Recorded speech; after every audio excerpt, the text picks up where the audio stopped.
तो दोस्तों आज सबसे बड़ी खबर निकलकर सामने आ चुकी है, जिसका इंतजार पूरे डिफेंस की खबर रखने वाले लोग और डिफेंस कम्युनिटी कर रही थी। जी हाँ, मैं बात कर रहा हूँ ऑरा की, जो कि भारत का पहला स्टेल्थ हथियार होने वाला है। बल्कि भारत क्या पूरे दक्षिण एशिया का पहला स्टेल्थ हथियार होगा। और जिस दिन ये भारतीय सेना में शामिल होगा ना, उस दिन ये भारत की तीनों सेनाओं का सबसे सुप्रीम और सबसे ताकतवर हथियार माना जाएगा। यही कारण है कि इस हथियार का इंतजार सबसे ज्यादा हो रहा है और बड़ी बेसब्री से लोग इंतजार करते हैं इसको लेकर। और आज इसको लेकर बहुत बड़ी और बहुत बम्पर खबर निकलकर सामने आई है। तो क्या है खबर, आइए मैं आपको बताता हूं। लेकिन दोस्तों उससे पहले अगर अभी तक आपने इस चैनल को सब्सक्राइब नहीं किया हो तो प्लीज इस चैनल को सब्सक्राइब कर लीजिए और इस वीडियो को लाइक एंड शेयर करना ना भूलें। आप जानते ही होंगे कि भारत की DRDO और ADA मिलकर इस ऑरा UCAV को मिलकर बना रहे हैं, जो कि भारत का पहला स्टेल्थ हथियार होगा। और इस हथियार को बनाने में जो जो टेक्नोलॉजी हमको चाहिए थी, जो जो हमें इक्विपमेंट, जो जो हमें पार्ट बनाने थे, वो सब हमने बनाकर तैयार कर लिए हैं। यहाँ तक कि जो इसका इंजन है वो भी फाइनलाइज हो चुका है। यहाँ तक ही नहीं, हमने इसका एक छोटा सा मॉडल भी बनाया था जिसका नाम है स्विफ्ट, और उसे उड़ाकर उसका सफल परीक्षण भी किया था। स्क्रीन पर जैसे कि आप वीडियो फुटेज देख सकते हैं। यानी कि इसको लेकर सब कुछ रेडी है। अब हमें करना क्या है, तो सिर्फ इसकी जितनी भी टेक्नोलॉजी है और इसके जितने भी पार्ट हैं जो कि हमने रेडी किए हैं, उनको आपस में जोड़ना है, असेंबल करना है और उसकी टेस्टिंग कर कर भारतीय सेना को सौंप देना है। बस इतना ही काम इसका बचा हुआ है। लेकिन पिछले 1.5 सालों में इसका काम 1 इंच भी नहीं बढ़ पाया है। अब आप कहोगे कि ऐसा क्यों नहीं हो पाया, तो इसका कारण है फंडिंग। दरअसल DRDO और ADA को पैसा ही नहीं मिल पा रहा। और पैसा क्यों नहीं मिल पा रहा, तो इसका कारण है अप्रूवल। दरअसल भारत की जो CCS है, यानी कि कैबिनेट कमेटी ऑन सिक्योरिटी, जो कि तमाम डिफेंस प्रोजेक्ट को अप्रूवल देती है, तभी इनको फंडिंग मिल पाती है। इस CCS ने अभी तक अप्रूवल भेजा ही नहीं है। लेकिन अब इस पर सबसे बड़ी खबर निकलकर सामने ये आ रही है कि भारत के वित्त मंत्रालय ने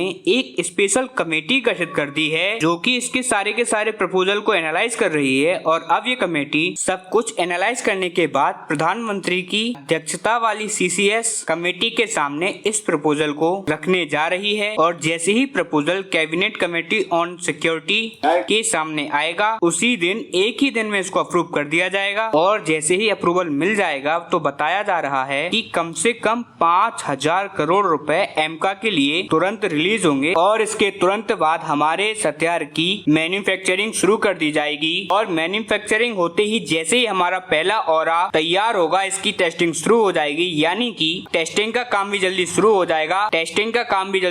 जाएगा। और टेस्टिंग होते ही भारतीय सेना को इस्तेमाल के लिए ये मिल जाएगा। और इसी के साथ ये भारतीयों का पहला स्टेल्थ हथियार बनकर सामने भी आएगा। अब सवाल उठता है कि आखिरकार ये होगा कब, इसकी टाइमलाइन क्या है। तो दोस्तों बताया ये जा रहा है कि अभी तो देश में चुनाव चल रहे हैं। जैसे ही चुनाव खत्म होंगे और चुनाव के तुरंत बाद नई सरकार का गठन होता है, तो नई CCS कमेटी भी बनेगी और उसके तुरंत बाद CCL में ये प्रपोजल जाएगा। यानी करीबन अब से 1.5 महीने बाद कभी भी इस प्रस्ताव को मंजूरी मिल सकती है। और इसके बाद इसकी मैन्युफैक्चरिंग और निर्माण कार्य की जो रफ्तार होगी, इससे ये पता चल पाएगा कि इसकी टेस्टिंग कब तक होगी और कब तक ये सेना के पास जा पाएगा। इसीलिए इस पूरी खबर पर मेरी बारीक नजर है। इस प्रोजेक्ट से जुड़ी हुई कोई भी अपडेट आएगी मैं तुरंत आपको सूचित करूंगा। इसीलिए प्लीज इस चैनल को सब्सक्राइब करना ना भूलें।